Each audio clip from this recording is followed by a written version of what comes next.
Hi guys, video में बात करेंगे जेपी पावर के बारे में। देखिए, जेपी पावर अभी के टाइम गाइस एक बिल्कुल शांत देखने को मिल रहा है, पानी की तरह बिल्कुल शांत। वही यहाँ पे कुछ भी हमें देखने को मिल नहीं रहा है। और अगर हम बात करें ना गाइस पिछले 5 साल की, तो बहुत कुछ घटित हो चुका है।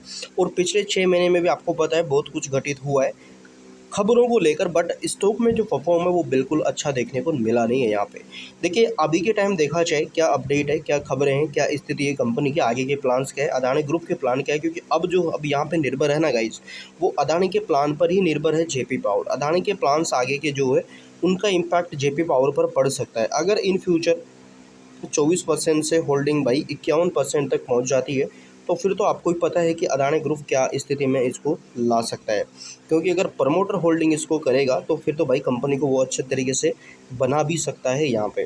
तो ये चीज़ें आप ध्यान रखें।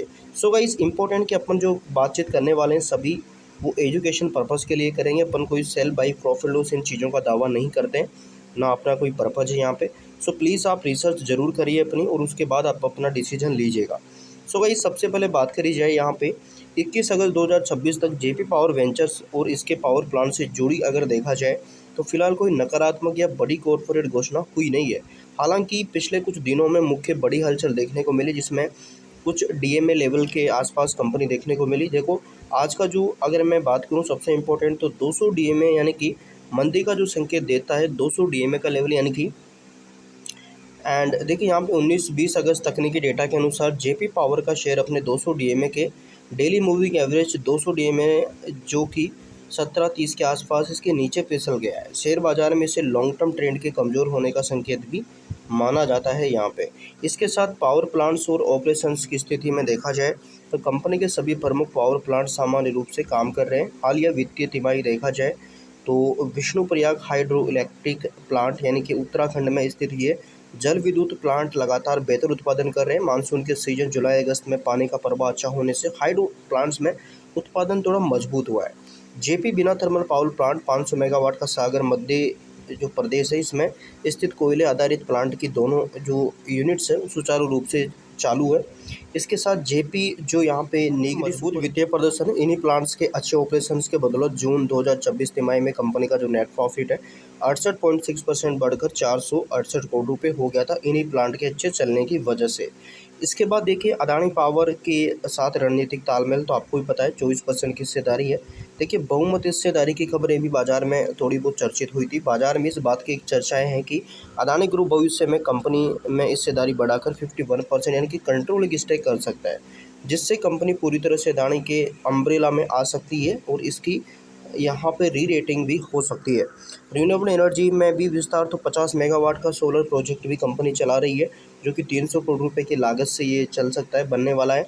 ग्रीन एनर्जी का पोर्टफोलियो भी कंपनी विस्तार करने का प्लान कर रही है। 500 गीगावाट रिन्यूएबल एनर्जी के लक्ष्य को देखते हुए जेपी पावर अपनी खाली पड़ी ज़मीनों में इस्तेमाल इसका कर सकती है सोलर क्षमता को लेकर यहाँ पे। तो ये कंपनी का अच्छा विचार है। इसके बाद कर्ज कम करना यानी कि डेब्ट रिवैल्यूएशंस यानी कि कर्ज को कम करना, कर्ज मुक्त होने की दिशा में कदम, तो कंपनी पिछले कुछ वर्षों में अपना कर्ज आक्रामक तरीके से घटा रही है। देखिए, फाइनेंशियली 26-24 की मैं बात करूँ तो 3290 करोड़ रुपए के नेट डेट से घटाकर कंपनी ने भाई 2210 करोड़ रुपए तक ला दिया है 2025 में। आगे का लक्ष्य बचे हुए लोन को चुकाकर बैलेंस शीट को पूरी तरह से हल्का करना है, बाकी ताकि ब्याज का जो खर्च है ना वो बच सके, क्योंकि ब्याज में कंपनी मोटा पैसा पे कर रही है। देखिए, मौजूदा प्लांट का अपग्रेडेशन और नए टैरिफ समझौते, तो पीएलए प्लांट्स और लोड फैक्ट्री बढ़ाने में गाइस कंपनी फोकस कर रही है।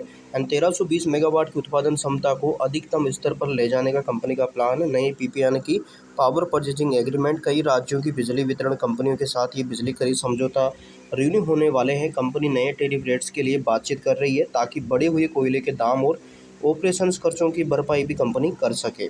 ये सारी चीज़ें हैं। देखिए, निवेशकों के लिए निष्कर्ष क्या है, तो जेपी पावर का आगे का जो रास्ता है अभी काफ़ी हद तक अदानी ग्रुप के रणनीतिक फैसलों पर है।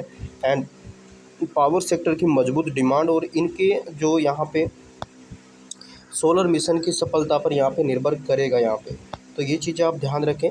देन गाइस, अगर आगे कुछ अपडेट आता है जेपी पावर को लेकर हम आपको अपडेट करने की कोशिश करेंगे। अगर आप चैनल पे नए हैं सब्सक्राइब कर सकते हैं, बेल आइकन को प्रेस कर सकते हैं। बाकी गाइस अपनी रिसर्च जरूर करें कोई भी डिसीजन लेने से पहले, क्योंकि बाजार में रिस्क है। सो इम्पोर्टेंट गाइस कि देखिए यहाँ पे जेपी पावर में लॉन्ग टर्म स्थिति अलग है, शॉर्ट टर्म स्थिति अलग है। तो इन दोनों चीज़ों को आप अलग लेके चले। शॉर्ट टर्म में आप देखोगे कि लंबे समय से जो कंसोलिडेट फेज से उससे गुजर रहा है, कब खत्म होगा कह नहीं सकते। पर लॉन्ग टर्म में अगर कंपनी अपने कैपेसिटी बढ़ाती है, अपने आप को अच्छी जगह देख रही है, तो अच्छा हो सकता है। सो इन चीज़ों का ध्यान रखें।